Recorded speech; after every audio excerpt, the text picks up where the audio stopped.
Hello, everyone. Today we are going to explore the warm and wise topic of Roger style listening, the power of empathy. Before we start, let's think about the question.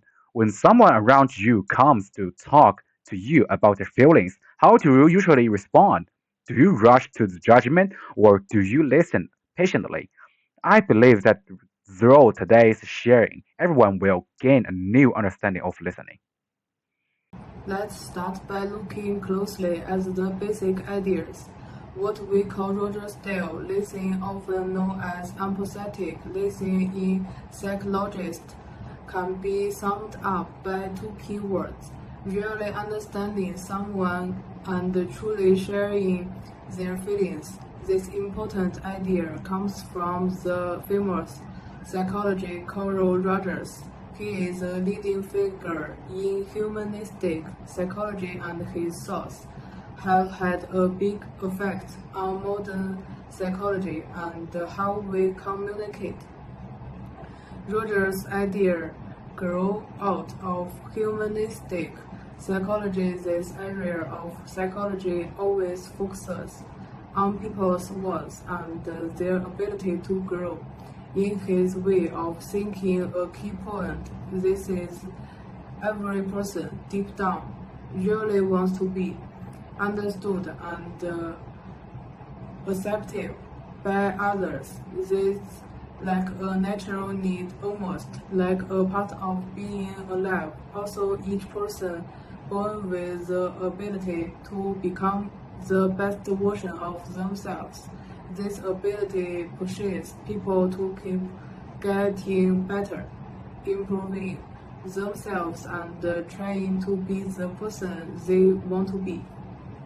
The kind of empathetic listening that Rogers talked about is meant to build a connection between people's hearts. It's create a way of talking where people feel safe and supported. In this kind of situation, when someone shares these thoughts or feelings, they can let go of their worries and the words they put up. They can show their true selves completely this way. That stronger wish to be understood and accepted finally gets means. And when people feel respected and the ability to become their best service and grow even more. To really good at the Roger style listening, we need to know its key part and basic roles. There are three main parts. First, understanding feelings. Notice and show you get how the other person is feeling. It's not just about hearing their words, but also getting the emotions behind what they say. Second, carrying without judgment. Accept the person who's talking without criticizing them. This way, they feel safe to be their true self when speaking. Third, being honest. When listening, be real, open, and natural. Use your honesty to build a connection in the conversation. And its rules are also very important. First, listening closely. Put all your attention on the other person. Let them feel that you think they are important. Second, don't cut in. Give them enough room to say what they want. Don't stop them while they're talking. Third, respect their feelings. No matter if their feelings seem right to you or not, show respect for them. Fourth, reply in the time. Let them know you understand what they mean and how they feel. This makes the conversation work better. Now that we know the key part and roles, let's look at the specific steps. There are 5 steps. First, listen closely. Give your full attention. Ignore the things around you. Use eye contact and body movements to show you are paying attention. Second, understood their feelings. Try hard to feel the emotions in what they say, like being mad, sad, or hurt. Third, check if you are right. Tell them what you think they're feeling. For example, are you mad because of this? This helps make sure you understand them correctly. Fourth, keep listening. After they say you're right, encourage them to keep talking. Don't hurry to give advice or judge them. Fifth, reach an understanding. By keeping listening and replying, you and the other person will finally understand each other. Good things and bad things about Roger style listening. Every way of talking has good points and bad points, and Roger style listening is not different. Its good points are clear. It helps you understand what's really going on in their heart and find the real person for problems, not just what's on the surface.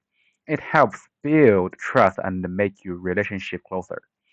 When there's a fight, it can calm people down, reduce arguing, and help everyone understand each other. But it also has some bad points. It needs the listener to be good at it. They need to be able to understand other feelings and talk well. In a sudden, urgent situation, it might take too long to understand and reply, so the response could be slow. For people who aren't good at putting their feelings into words, it might not work as well because they can't say how they feel clearly. After their roles have to connect it with real life. Logos style listening as a kind and warm way of talking to others is used in very real life uh, situations and it works really well. In their case, used this empathic listening to make people who come to talk feel that their feelings are noted, understood, and fully accepted. This feeling of being accepted surely helps people let down their guards. They become willing to share their wills, open up, and let out all the bad feelings, like anxiety and sadness that have been building up. By talking about these feelings and beginning understood, they start to feel better. In family life, when parents learn to support to their kids' feelings with care and understanding, it gets easier to talk with each other. For example, if a child is upset because they don't do well on a sport, parents can say, "Mom, no, you feel really bad. You tried so hard, but this thing don't turn out like you helped. I'd feel sad too if that happened to me. When kids hear this, they feel that their feelings matter. There will be more warning to talk to their parents and share what's on their midlife feeling inside, or not wanting to give up. At work, when team members disagree about work plan and agree, empathic listening can help fix the problem.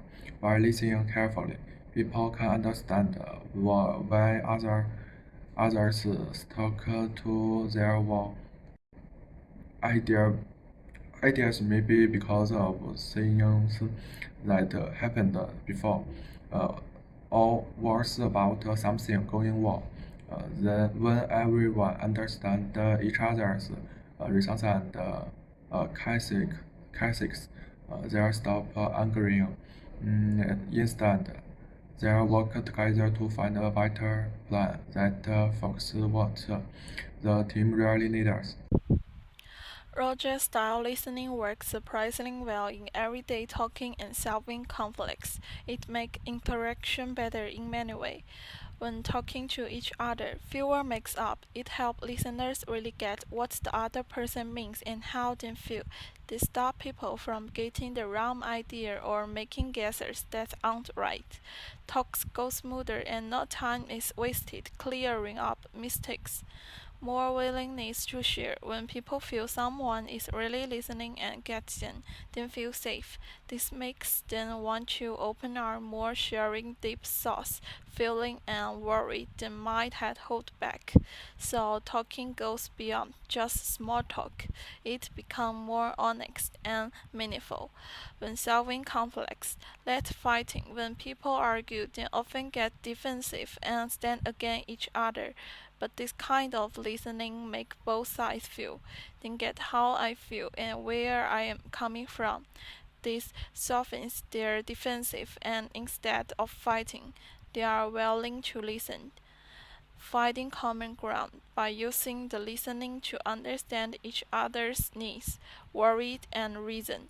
People can find this, then both agree on. For example, couples arguing over choice can see how tired each other is and work out a fair way to split them. Co-worker who disagree about work can understand each other's concerns and change plans to suit both. Parents and kids with a generation gap can get each other's point of view, making the distance between them smaller. From what we've found, when someone feeling down talks slowly about their sadness and inner struggles, you can almost feel heavy, smothering weight of their pain seeping through their words.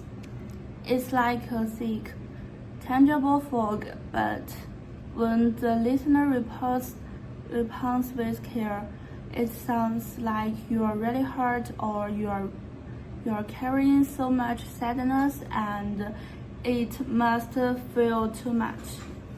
You notice a change. Tense shoulders relax, voice softens, or a puzzle feels less tight. It's like a tiny track in their tense shell. This exchange shows that truly caring about someone's feelings isn't just quick, comfortable, like a part or cheer up. It's more like warm, stay hands gently holding their shaky, fragile feelings, keeping them from falling apart. For the person sharing, when someone gets exactly how they feel, naming their sadness, frustration or tiredness is like a small light in a dark room. The thought, someone knows what this is like, eases their loneliness and helplessness, making them feel a little smaller. For the listener, there's a big change too. When their words make the other person let down their guard even a little, when the walls they put up start to come down, they realize something important. Understanding in a talk is way warmer and stronger than just giving advice or telling someone how they should feel. It's not about fixing things right away. It's about being there in a way that says, your feelings matter and I'm here with you. The whole thing is a quiet connection of feelings, no loud words needed, fancy phrases aren't necessary. Taking the time to really, truly get how someone feels builds a strong bridge between two people, and on the other side of that bridge, although messy, hard to put into words, feelings finally find the gentle, safe place they need to be held. Finally, let's sum up the special value of register listening is like a key that opens the door to really close connections between people. First, it helps build trust a lot. When we listen with care, the other person feels like they are valued and accepted, not just brushed off. This honest way of treating each other strengthens trust, turning small talk into real heart-to-heart trust, where we truly hear what each other wants. It makes communication much better. Second, it helps us stop thinking only about ourselves and learning to see things from the other person's side. When we get used to listening with care, we let go of our own quick judgments. Instead, we try to understand what the other person has been through and what their need is. Changing in how we see things helps us get to know others better. When their side fight or disagreement, we can work things out by understanding each other, making tense times calm down. Also, responding with care and understanding is a strong way to support someone. When a person feels understood and accepted, their worries and self-doubt fade. It helps them face hard times, braver, understand themselves better, and grow step by step. My hope today's take helps you see that register listening isn't some complicated trick. It's just being honest and kind to others. Try it in daily life. Feel for a caring child. First, let a complaining friend share their frustration, and first understand a coworker who think differently. You might find that many type of relationship problems and stuck conversations get easier because of this real understanding and acceptance, and life will feel warmer and more peaceful because of it. Thank you for listening.